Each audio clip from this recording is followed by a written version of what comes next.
इससे पहले कि आज का सेशन शुरू हो, एक इंपॉर्टेंट सूचना आपके लिए। अब आप मुझे अनअकैडमी पे भी फॉलो कर सकते हैं। मेरा प्रोफाइल है मनीष कुमार के नाम से, यहाँ पे आप मुझे फॉलो कर सकते हैं। और अगर मेरे बारे में जानना चाहते हैं तो यहाँ पे वो चीज़ें लिखी हुई है कि मैंने क्या किया है और अभी मैं क्या कर रहा हूँ। मैंने बीटेक कर रखा है सिविल से और अभी तक का 5 साल का तजुर्बा है टीचिंग में। और फिलहाल मैं अभी एनएफआर में भी वर्किंग हूँ, यानी कि इंडियन रेलवे में भी वर्किंग हूँ। काफ़ी लो कॉस्ट में यहाँ पे अच्छे से अच्छे एडुकेटर आपको गाइड करने के लिए हैं। और यहाँ पे अगर बात करें रेलवे या एसएससी या जो भी कम्पिटेटिव एग्जाम होता है या एंट्रेंस एग्जाम होता है, उस एग्ज़ाम को क्रैक कराने के लिए इस तरह से यहाँ पे फ़ी स्ट्रक्चर रखा गया है कि कोई भी बंदा आसानी से अफोर्ड कर सकता है। आप देखेंगे कि 12 महीने का जो सब्सक्रिप्शन चार्ज है वो 5,000 है। लेकिन अगर आप 24 महीने के लिए लेना चाहते हैं, यानी कि 2 साल के लिए लेना चाहते हैं, तो वो आपको 6,000 पड़ जाएगा। अगर आप मेरा जो प्रोमो कोड है वो यूज़ करते हैं तब ये आपको और भी लो कॉस्ट में मिल जाएगा, यानी कि आपको 10% का डिस्काउंट मिल जाएगा अगर आप ये मेरा प्रोमो कोड यूज़ करते हैं। देखेंगे कि जो 5,000 का कोर्स था वो आपको 4,500 में मिल जाएगा 1 साल के लिए। और अगर यहाँ पे देखेंगे 12 मंथ के लिए तो ये आपको 6,000 का कोर्स 5400 में मिल जाएगा अगर आप इस प्रोमो कोड को यूज़ करते हैं। इसका और भी बहुत सारा फीचर है कि यहाँ पे आपको जो भी कोर्स मिलेगा एक स्ट्रक्चर्ड वे में मिलेगा, अच्छे तरीके से कंपाइल किया हुआ रहेगा, कभी भी कहीं भी एक्सेस कर सकते हैं। और यहाँ पे जो टेस्ट सीरीज और क्विजेज होगा वो फ्री ऑफ कॉस्ट होगा, डाउट सेशन वगैरह रेगुलर आपके लगते रहते हैं। आज अपन बात करने वाले हैं पवन के बारे में।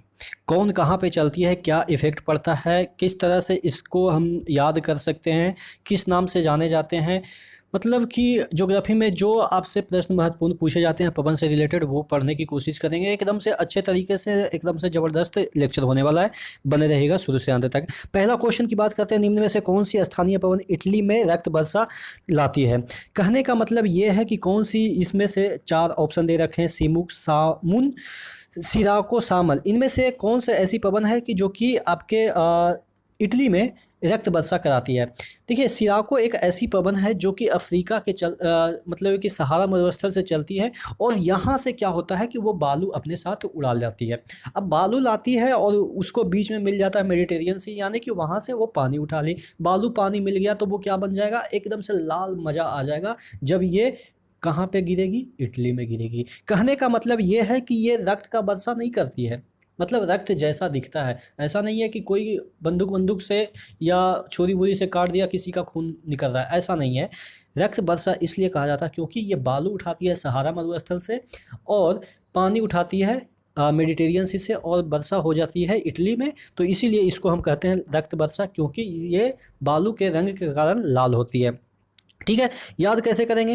देखिए, लाल वर्षा यानी कि रक्त वर्षा की बात कर रहा है। कोई आप पास में बैठा रहता है और एकदम से सटा रहता है तो कहते हैं ना इसको कि अरे उधर सिरको। ठीक है, अगर नहीं सिरकोगे तो 2 थाप मार देते हैं। ठीक है, अगर छोटा वोटा रहता है तो 2 थाप मार देते हैं, खून वून बहने लगता है। ठीक है, तो इस वजह से किसी को सिरकाने के लिए आप 2 थाप मार देते हैं या चाकू बाकू मार देते हैं। अगर हम बात करें ये पिक्चर में कैसा दिखता है, कहाँ पे ये सिराको कैसे बहता है, तो उसको भी हम देख लेते हैं, क्योंकि जब तक आप पिक्चर के थ्रू नहीं देखेंगे तो आपको समझ में नहीं आएगा।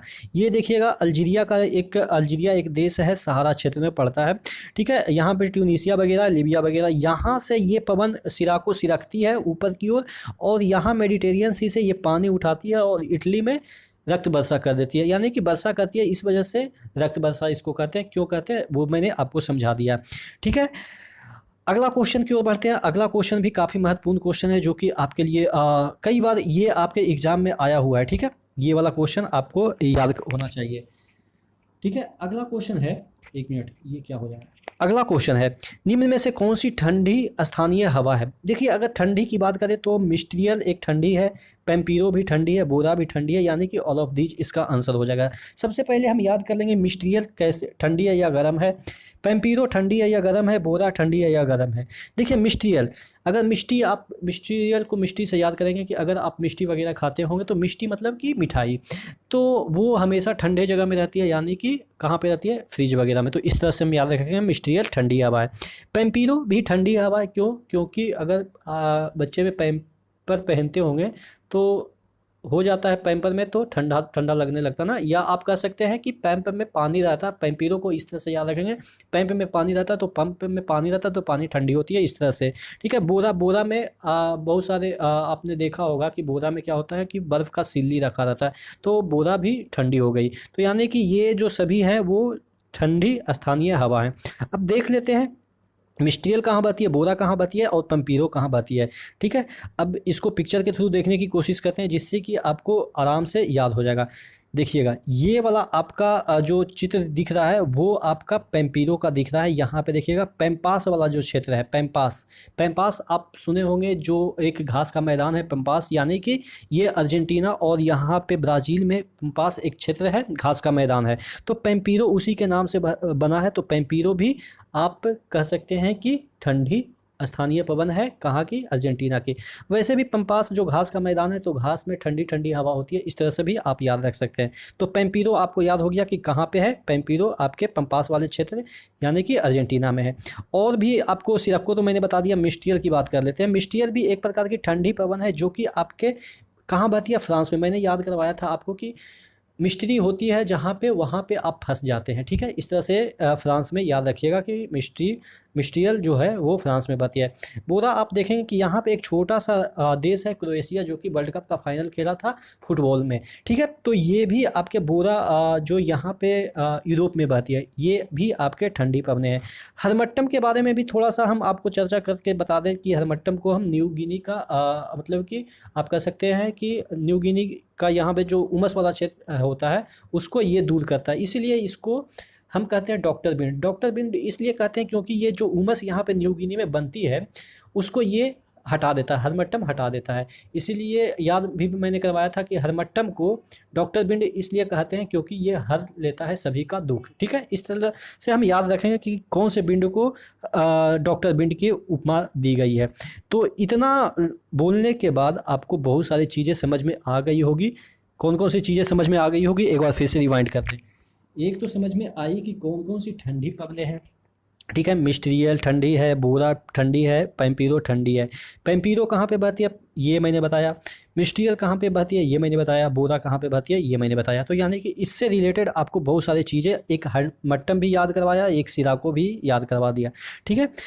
अगला देख लेते हैं, आल्पस पर्वत के उत्तरी भाग में बहने वाली उष्ण शुष्क हवाएं को क्या कहते हैं। तो देखिए आल्पस पर्वत जो कि यूरोप, सपोज ये आपका यूरोप है, यहाँ पे आल्पस पर्वत है और यहाँ से जो मेडिटेरियन सी से ये पानी उठाती है पवने, वो यहाँ पे आल्पस पर्वत से टकरा के यहाँ पे वर्षा कर देती है और इधर ये जो हवा फिर बहेगी उसमें कोई नमी नहीं रहेगी, यानी कि ये शुष्क रहेगी। और इसी फौन के कारण, इसी आल्पस के उत्तरी भाग में ये फौन बही, ये उत्तर भाग है, इसके कारण यूरोप में गर्मी होती है। तो प्रश्न ये भी पूछा जाता है कि यूरोप में कौन सी पवने के कारण गर्मी होती है, जो कि फौन के कारण गर्मी होती है। फौन को कैसे याद रखेंगे कि ये गर्म पवने हैं, इसलिए हम ऐसे याद कर सकते हैं कि अगर आप सांप को डंडे मारते हैं तो वो गर्म होकर आप पे फन मारता है, ठीक है। इस तरह से याद रखेंगे कि वो गर्म होकर आप पे फन मारता है। तो इस तरह से हम याद रखेंगे कि फौन किस तरह की पवने हैं और कहाँ से टकरा के ये गर्म हो जाती है, ठीक है, यानी कि ये शुष्क हो जाती है।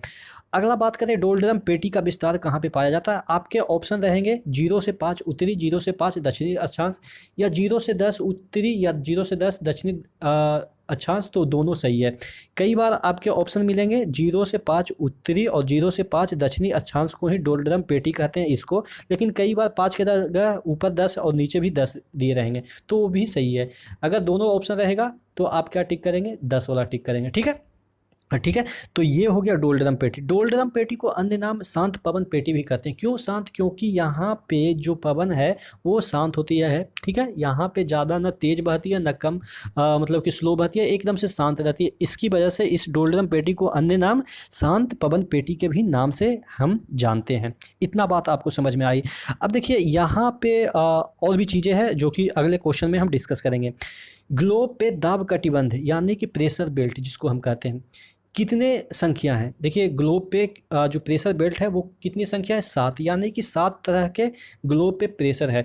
जैसे यहाँ पे ये विषुवतीय रेखा है, सपोज ये विषुवतीय, सपोज क्या होता ही है, यहाँ वाला जो क्षेत्र होता है उसको कहते हैं क्या, विषुवतीय निम्न दाब वाले क्षेत्र। मतलब यहाँ पे जो दाब होगा वो निम्न होगा। क्यों होगा, क्योंकि यहाँ पे सूर्य की किरणें लंबवत पड़ती है, तो यहाँ पे ज़्यादा हॉटनेस होती है, जिसकी वजह से जो वायु होती है वो विरल हो जाती है, यानी कि एकदम से आप कह सकते हैं दूर दूर रहती है इसके पार्टिकल, जिसकी वजह से यहाँ पे प्रेशर कम लगता है, ठीक है।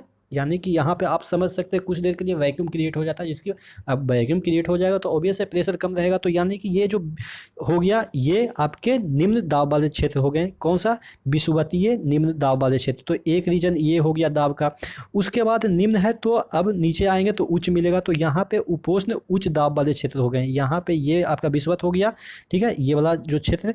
यहाँ पे फिर नीचे जाएंगे तो ये आपका उपोष्ण उच्च दाब वाले क्षेत्र। निम्न से उच्च हो गया, अब फिर निम्न होगा, ठीक है। तो निम्न कौन सा है? उसके बाद ये वाला रेड वाला आप देख रहे हैं, ये आपका विषुवतीय निम्न दाब वाले क्षेत्र हो गया, ठीक है। और यहाँ पे ये हो गया जो लास्ट में, यहाँ पे देखिएगा ये लास्ट में क्या हो गया? ध्रुवीय उच्च दाब वाले क्षेत्र। तो यानी कि कितने हो गए? 1 2 3 4 हो गए। और ऊपर भी उसी तरीके से, जैसे कि यहाँ पे ब्लैक में उपोष्ण उच्च दाब वाले क्षेत्र है, तो यहाँ पे भी ऊपर में भी नॉर्थ आपके ग्लोब में भी उपोष्ण उच्च दाब वाले क्षेत्र। फिर यहाँ पे क्या हो जाएंगे? ध्रुवीय निम्न दाब वाले क्षेत्र, फिर यहाँ पे ध्रुवीय उच्च दाब वाले क्षेत्र। यानी कि टोटल कितने हो गए? 7 हो गए। कैसे? देखिएगा, यहाँ पे विषुवतीय 1 हो गया, उसके ऊपर यहाँ पे उपोष्ण हो गया, यहाँ भी उपोष्ण हो गया, तो 2 ये हो गए। फिर यहाँ पे उप ध्रुवीय 2 हो गए, तो 4 हो गए, 4 1 5 हो गए। यहाँ पे एक ध्रुव हो गया और यहाँ पे एक ध्रुव हो गया, तो यानी कि टोटल 7 हो गए। अगर बात करें कि उच्च दाब वाले क्षेत्र कितने हो गए, तो उच्च दाब वाले क्षेत्र 4 हो गए और निम्न दाब वाले क्षेत्र कितने हो गए? 3 हो गए। ये भी प्रश्न आपसे पूछा जाएगा। कौन कौन से उच्च दाब वाले क्षेत्र? यहाँ पे ध्रुव दोनों पार्ट में उच्च ध्रुवीय दाब वाले क्षेत्र हैं, तो यानी कि 2 तो ये हो गया, ठीक है। और यहाँ पे उपोष्ण उच्च दाब वाले क्षेत्र एक नीचे है, एक ऊपर है उपोष्ण उच्च दाब वाले क्षेत्र, यानी कि 4 उच्च दाब वाले क्षेत्र हो गए, तो बाकी बचे 3 निम्न दाब वाले क्षेत्र, ठीक है। तो ये आपको समझ में आ गया। अगला क्वेश्चन की ओर बढ़ते हैं। वायु दाब प्रायः सर्वाधिक होता है जब वायु होती है ठंडी और शुष्क, जब वायु होगी तभी वायु दाब ज़्यादा हो जाएगा। कहने का मतलब ये है कि अगर ये पृथ्वी है, यहाँ पे कुछ और दाब होगा और यहाँ पे कुछ और दाब होगा। मतलब कि सपोज यहाँ की अगर वायुमंडल ठंडी और शुष्क है तो ज़्यादा यहाँ पे 10 पास्कल होगा, तो यहाँ पे अगर ठंडी नहीं है तो यहाँ पे कुछ और हो जाएगा, सपोज 8 हो जाएगा। कैसे, क्यों? इसको हम समझने की कोशिश करते हैं साइंस के नज़रिए से। देखिए क्या होता है कि अगर ठंडी है तो सही है, ठीक है। अब शुष्क और जो नम होता है उससे कैसे डिफरेंस आता है? एक बक्सा लीजिए, एक बक्सा ये लीजिए, यहाँ नम है वायु, यहाँ पे शुष्क है। तो नम होगा तो नम मतलब H2O, नम का मतलब ही होता है H2O। और H2O का मास अगर बात करें तो 16 इसका और 2 इसका, यानी कि 18 ग्राम सपोज हो गया, ठीक है, एटॉमिक वेट, इसका मॉलिक्यूलर वेट। और यहाँ पे अगर शुष्क है तो हवा तो होगी नहीं, तो यानी कि यहाँ पे क्या होगी? नाइट्रोजन होगी, ऑक्सीजन होगी, ठीक है। इस तरह के वायुमंडल में पाए जाते हैं, ज़्यादातर आपके नाइट्रोजन ही पाए जाते हैं। तो नाइट्रोजन का आप देखेंगे कि इसका आकार, ठीक है, 14 नाइट्रोजन का 14 दूनी 28 हो जाएगा मॉलिक्यूलर वेट, और इसका 18 है। तो यानी कि नाइट्रोजन अगर ज़्यादा हो जाएगा तो ऑब्वियस है कि प्रेशर ज़्यादा हो जाएगा, क्योंकि वेट ही ज़्यादा हो रहा है 28। ऑक्सीजन हो जाएगा तो 32 हो जाएगा। तो यानी कि आप देख रहे हैं कि अगर हवा को, यानी कि जहाँ पे वाष्प है या मतलब कि पानी है, उसको हटाने से और भी प्रेशर बढ़ जाती है, ठीक है। ये इसके पीछे का साइंस का रीज़न है, जिसकी वजह से अगर ठंडी और शुष्क वायु है तो वहाँ पे प्रेशर ज़्यादा हो जाएगा, ठीक है। नम वाला तो ऐसे ही गलत हो जाएगा। उष्ण रहेगा तो वो ऊपर उष्ण रहेगा तो ऑब्वियस है वहाँ पे और कम हो जाएंगे, ठीक है, कम हो जाएंगे प्रेशर। क्यों? क्योंकि अभी मैंने आपको बताया कि विषुवतीय में उष्ण रहता है, जिसकी वजह से तो ही प्रेशर कम रहता है, ठीक है। तो ये भी गलत हो जाएंगे। ठंडी और नम जैसे ही रहेगा, ऑब्वियस है कि वहाँ पानी रहेगा तो वहाँ पे प्रेशर क्या हो जाएगा? और भी आप कह सकते हैं कम हो जाएगा। तो यानी कि यहाँ पे प्रेशर सबसे ज़्यादा हो जाएगा, ठीक है। अगला क्वेश्चन की ओर बढ़ते हैं। ओजोन छिद्र सबसे बड़ा होता है। देखिए ओजोन छिद्र सबसे बड़ा कहाँ पे होता है? अंटार्कटिका के ऊपर। अब देखिए अंटार्कटिका कहाँ पे है? ये आपके आर्कटिक है और ये आपके अंटार्कटिका है। तो कन्फ्यूजन कहाँ पे होती है? आर्कटिक भी दिया हुआ है, अंटार्कटिका भी दिया हुआ है, तो कन्फ्यूजन इस तरह से होती है कि ये होगा कि ये होगा। देखिए ये इसलिए नहीं होगा क्योंकि यहाँ पे जितने भी केंद्र बने हैं, यानी कि जो प्रयोगशाला बने हैं वो अंटार्कटिका पे बने हैं। क्यों प्रयोगशाला बनाए गए हैं अंटार्कटिका पे? इसीलिए तो कि ओजोन का छिद्र क्यों बड़ा होता जा रहा है, ओजोन पे रिसर्च करने के लिए ही तो यहाँ पे आपके गंगोत्री वगैरह जितने भी प्रयोगशाला बनाए गए हैं इंडिया के द्वारा और भी देशों के द्वारा। तो इस तरह से भी आप याद कर सकते हैं कि अंटार्कटिका के ऊपर ही ओजोन छिद्र है, तभी तो हम लोग अंटार्कटिका के ऊपर गए हैं प्रयोगशाला बनाने के लिए, उसी ओजोन को पता लगाने के लिए। ठीक है, तो इससे आपको याद हो जाएगा, यहाँ पे कंफ्यूज नहीं होना है कि आर्कटिक कहाँ पे, अंटार्कटिका कहाँ पे। ठीक है, यहाँ पे मैंने कई बार समझाया, ये आपके आर्कटिक है, ये आपके अंटार्कटिका है, और ये इसके पास में जो समुद्र है वो आपके अंटार्कटिक समुद्र है, और ये भी आपके समुद्र है, लेकिन ये आपके महादेश है। ठीक है, यानी कि ये महासागर है, ये भी महासागर है, लेकिन ये वाला साउथ पोल यहाँ पे, ये आपके अंटार्कटिका एक महादेश है। ठीक है, अगला क्वेश्चन की ओर बढ़ते हैं। वायुमंडल को क्षोभ, संताप आदि परतों में विभाजन का आधार क्या है? यानी कि हम लोग बांटे हैं ना वायुमंडल को 5 परतों में बांट दिए हैं। ठीक है, तो किस आधार पे बांटे हैं? तो इसको हम तापमान के आधार पे ही बांटे हैं। ठीक है, तो आशा करते हैं जितने भी क्वेश्चन मैंने आपको आज कराए वो आपको याद हो गए होंगे। इसी तरह से बने रहिएगा चैनल के साथ। नेक्स्ट वीडियो में नेक्स्ट अपडेट के साथ मिलते हैं, तब तक के लिए धन्यवाद।